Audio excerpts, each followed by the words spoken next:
Will the Lakers trade Russell Westbrook? Well, it's more possible than you might think. The Los Angeles Lakers were the NBA champs just 2 seasons ago, but many are now wondering if that was kind of a fluke.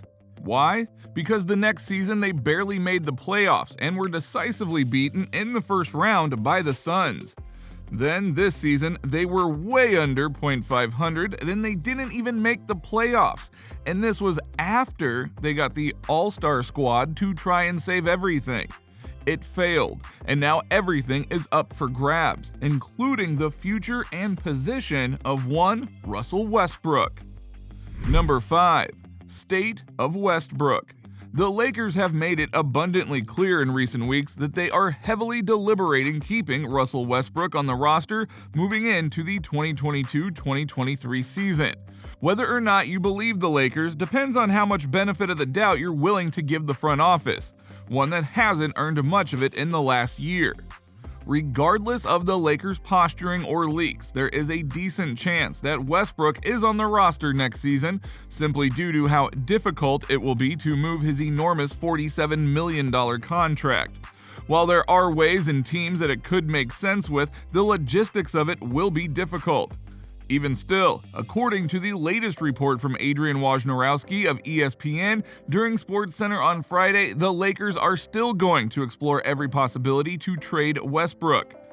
The fact we're to a point where we don't know what the Lakers' intentions are is great for negotiating, at least. If other teams genuinely believe the Lakers may hang on to Westbrook and not offer them the financial freedom that they desire, then perhaps they're willing to lower their asking price and not include any or as many assets from the Lakers along with Westbrook. Everything is a tactic where the NBA is concerned.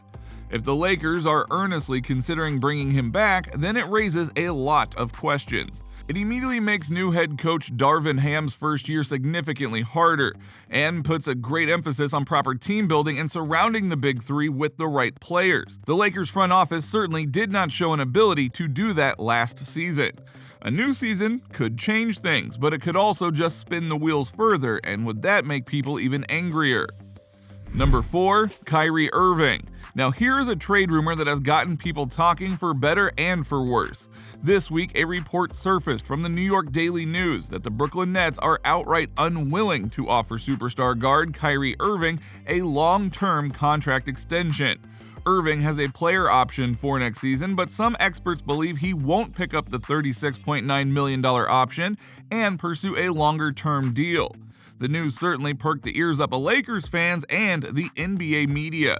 In the wake of Kyrie Brooklyn development, Ben Steiner of Sports Illustrated tweeted out the hypothetical trade that many Lakers fans jumped to: get Kyrie for Westbrook. Steiner's trade idea comes almost a week after it was reported that Nets GM Sean Marks and Lakers Vice President of Basketball Operations Rob Pelinka met in Chicago during the NBA Combine. So there's at least a line of communication between Marks and Pelinka to discuss a potential deal. It's an interesting proposal, but odds are Kevin Durant, the one who actively recruited Kyrie to join him in Brooklyn in the summer of 2019, is the one who says no. Plus, Durant voluntarily left Russell Westbrook and the Thunder in the summer of 2016 when KD signed with the Golden State Warriors. Considering Westbrook and Durant's past history, it seems improbable that KD would want to sign up for another ride on the Westbrook Express. If they didn't work together when Russ was in his prime, why would it work with the 33-year-old version of Westbrook? Plus, there's also the fact that the relationship between LeBron James and his former teammate in Kyrie Irving can be described as tenuous, because we don't know what to believe or who to believe in terms of whether they like each other or not. And given that team chemistry is something that the Lakers don't have, and it's something that they need to have in order to win, bringing in Kyrie Irving would be nothing short of throwing gasoline onto a fire. Not that the Lakers haven't done that before. Number 3. John Wall. This is the obvious trade that was speculated during the NBA trade deadline. John Wall is stuck on a Rockets team, unwilling to play him, focused on building a future. It is a move we have seen already, so why not go for the sequel?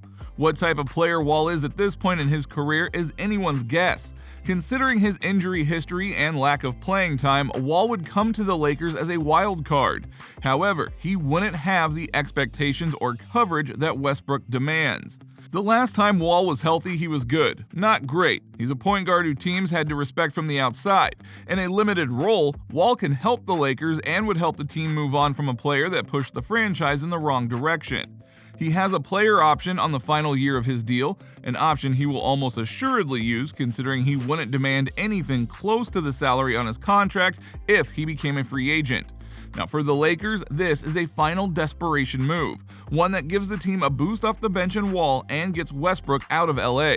There's always the off chance that Wall is able to stay healthy and re-find his form alongside LeBron James as well. Certainly a long shot, but at this point, what other options will the Lakers have? Number 2, Gordon Hayward. The Charlotte Hornets made a mistake paying Gordon Hayward like a star, and because of it, they lack a lot of flexibility to build around LaMelo Ball.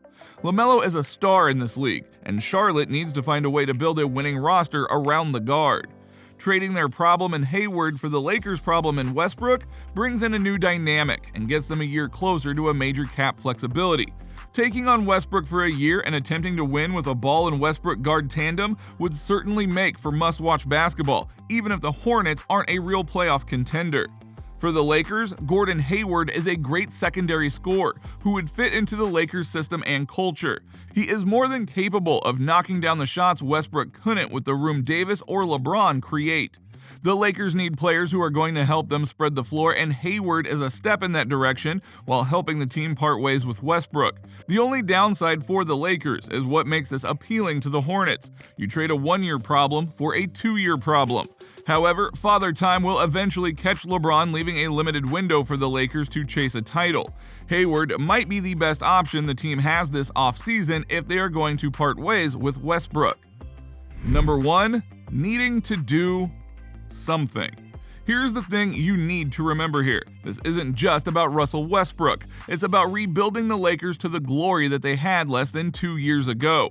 The bubble playoffs were a necessary thing, but it added an asterisk to the title win for the Lakers, and many now acknowledge that.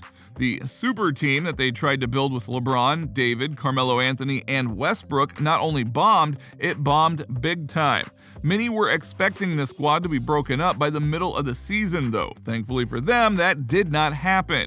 But it could have, and that is a key distinction. Given that the Warriors, who are in the NBA Finals, are back at full power, the Phoenix Suns still have some time to get that title. The Mavericks with Luka Doncic finally got over the hump, and so on. The Lakers have more competition than ever. They need to make a move, either with Westbrook or with Davis, or else all of this will be for nothing, and the Lakers will continue to suck. So what do you think? What do you think of this look at the Los Angeles Lakers and how they are going to try and deal with Russell Westbrook and his contract as a whole? Do you think that he is the most viable option to get the Lakers back to where they need to be by getting him out and getting new players in? If they do keep him, what do they need to do in order to make it all work out this time? Let us know in the comments below, and we will see you next time on the channel.